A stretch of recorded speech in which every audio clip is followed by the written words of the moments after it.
Hello guys! Sasagot tayo ng isang comment ni Brother Rax na nagtatanong ng posted bail ka mo, ba't di niya sinagot sa Congress yan? Nang sinabihan sila ni VP, ibig sabihin, walang bail. So ito ay patungkol sa sinabi nga ni VP na bakit si Franz Castro ay konbiktado na sa child abuse under 7610, Section 10, Paragraph A, na konbiktado na daw sa RTC, ay nakaupo pa doon at tinatanong siya.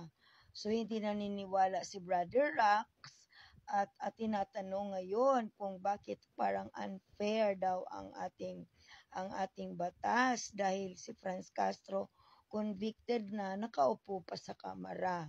Brother Rax, ah, ito ang patunay. Second paragraph, those were arrested for being released after 3 days after they posted 80,000 pesos each as their bail. So, maliwanag po yan na after July 15, nung naglabas ang Tagum RTC ng kanilang hatol kay Franz Castro et al., ay 3 days after nun ay nakapag-post ang bawat isa sa kanila ng tag 80,000 pesos as bail. So, dadagdagan pa natin that nagsumiti agad sila ng notice of appeal sa RTC ng Tagum para ang kanilang mga kanilang case files ay maipasa agad sa Court of Appeals sa Cagayan de Oro. Dahil ang Court of Appeals where the Tagum RTC belong ay nasa Cagayan de Oro.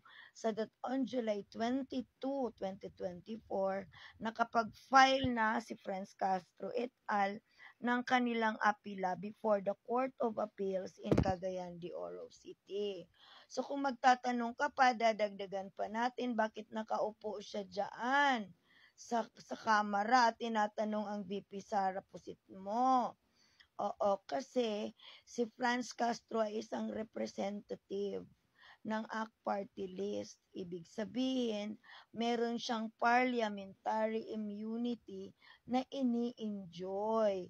That this parliamentary immunity, according to our batas, ay nai-enjoy ito ng mga congressman at senador during the time that they are in session in the plenary hall.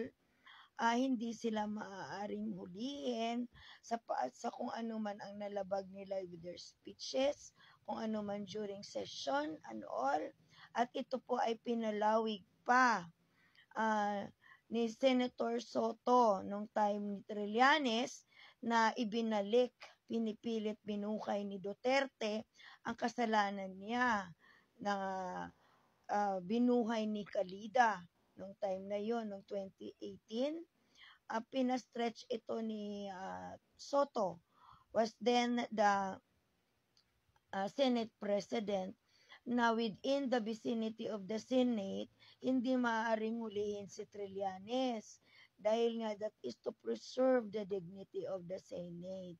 So, maaari ding mangyayari yan kay Castro.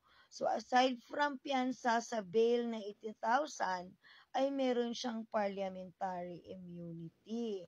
And again, sweetie, nakaapila sa Court of Appeals. So, hanggat hindi nagsabi ang Supreme Court na final na ang executory, saka sila pwedeng makulong. Kung hindi, baliktarin ng Court of Appeals.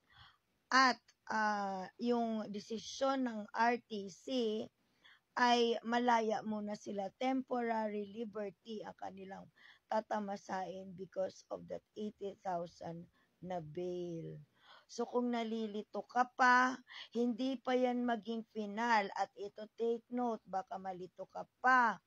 Ang ginagrant lamang ng parliamentary immunity ay yung pagkakasala na hindi lalagpas ng 6 years imprisonment. So itong RA 7610 Section 10 Paragraph A ang penalty na ipinataw ng RTC ng Tagum ay 4 years to 6 years imprisonment. So, pasok si Castro sa parliamentary immunity. Naintindihan mo ba? Again, you can check Google kung natotoo ba ang sinasabi ko na parliamentary immunity. Okay. So, hindi na gumana yung aking hand screen.